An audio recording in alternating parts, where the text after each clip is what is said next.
Hello everyone, welcome to Last Try Academy. இந்த வீடியோல நம்ம எக்ஸாம்பிள் 1.5 வந்து பார்க்க போறோம் 10th ஸ்டாண்டர்ட் மேக்ஸ்ல. பார்க்கலாமா? இங்க என்ன क्वेश्चन கேட்டிருக்காங்க? அவங்க क्वेश्चन கேட்கலப்ப ஆரோ டயகிராம் கொடுத்துட்டாங்க. ஒரு P அப்படின்ற ஒரு ஆரோ டயகிராம் மாதிரி கொடுக்கறதுல ஒரு செட் நம்பர் கொடுத்துருக்காங்க. Qன்றதுலயும் ஒரு செட் நம்பர் கொடுத்துருக்காங்க. Okay? Relationship between sets P and Q. இப்போ நம்ம என்ன எழுதணுமா? Set builder form எழுதணுமா?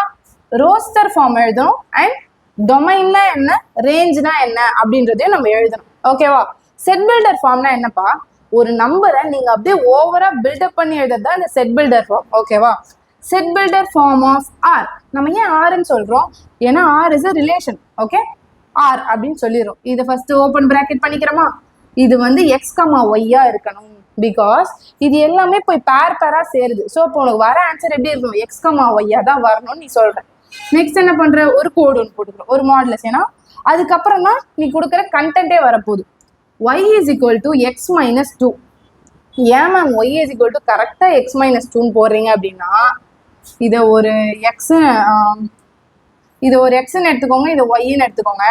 எல்லாமே பாருங்க, 5ல 2 போச்சுன்னா 3, ஓகே, 6ல 2 போச்சுன்னா 4, இதுவும் 7ல 2 போச்சுன்னா 5. அப்போ எல்லாமே காமனா 2 தானே போகுது. அப்போ அதனால தான் நம்ம ஒரு ரிலேஷன் மாதிரி எடுத்துக்கிறோம். ஏன்னா செட் பில்டர்னா என்ன, எதையுமே ஈஸியாக கொடுத்துடக்கூடாது, கொஞ்சம் டெவலப் பண்ணி கொடுக்கணும். ஓகே, அதனால y is equal to x minus two அப்படின்னு எழுதிக்கிறோம்.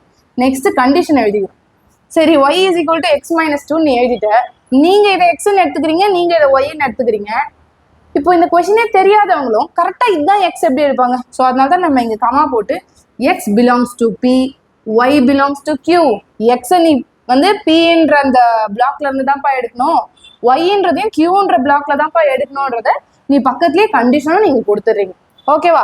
இப்போ இதுதான் செட் பில்டர் ஃபார்ம். செகண்ட் என்ன? Roster form. ரோஸ்டர் ஃபார்ம்ன்றது ரொம்ப ஈஸி. கொடுத்துருக்கிறது பேரா மேட்ச் பண்ணி எழுதினா போதும். என்னது? ரோஸ்டர் ஃபார்ம் ஆர் அப்படின்னு போட்டுட்டு பிராக்கெட்ஸ் ஓப்பன் பண்ணி 5க்கு 3, 6க்கு 4, 7க்கு 5, 8க்கு பேர் இல்லை. ஸோ அதனால நம்ம அது எழுதணும்னு அவசியம் இல்லை. ஓகேவா? இதுதான் ரோஸ்டர் ஃபார்ம். தேர்ட் என்ன கேட்குறாங்க? What is the domain and range of ஆர்ன்னு கேட்குறாங்க. டொமைன்னா என்னப்பா? டொமைன்னா இங்க ஃபர்ஸ்ட் வருது பாத்தீங்களா நம்பரு, இதுதான் டொமைன். ஓகே, செகண்ட்ல வரது தான் ரேஞ்ச். இது எப்படி நம்ம எக்ஸாம் டைம்ல ஞாபகம் வச்சுப்பேன்னு பாத்தீங்கன்னா, இப்போ ஆல்பபெட் ஆர்டர்ல டி தானே ஃபர்ஸ்ட் வருது, நெக்ஸ்ட் தானே ஆர்ன்றது வருது. ஸோ அதனால ஃபர்ஸ்ட் வரது எல்லாமே டொமைன். 5, 6, 7 டொமைனா. செகண்ட்ல வரது தான் ரேஞ்ச். அப்ப என்ன? 3, 4, 5. ஓகே, ஃபார் எக்ஸாம்பிளுக்காக உங்களுக்கு இதுல இருந்து போட்டு காமிச்சேன், நீங்க இங்க இருந்து தான் எடுக்கணும். ஃபர்ஸ்ட்ல வர நம்பர் எக்ஸ் இது எல்லாமே டொமைனு, செகண்ட்ல வரது எல்லாமே ரேஞ்சு. இங்க இன்னொரு டவுட்டும் வரும், இந்த பின்ற காலம்ல 8ன்னு ஒரு நம்பர் இருக்கேன்னா இது ஏன் நீங்க டொமைன்ல சேர்க்கலன்னு வரும். டொமைன் அப்படின்னாலே பேர் தான். ஓகேவா? நம்ம இங்க பேரா எழுதியிருக்கோம்ல, அந்த பேர் தான் வந்து நம்ம பேர்ல இருந்து தான் டொமைன் ரேஞ்சுன்றதே நம்ம பிரிப்போம். ஓகேவா? சும்மா ஒரு நம்பர் இருக்குன்றதுனால நம்ம பிரிச்சிட மாட்டோம். பேரா இருந்தாதான் டொமைன் ரேஞ்சுன்றது நம்ம பிரிப்போம். ஸோ அதனால நான் ரோஸ்டர் ஃபார்ம்ல இருந்து நான் அழகாக இதை ஈஸியாக எடுத்து மாற்றிட்டேன். Okay, thank you.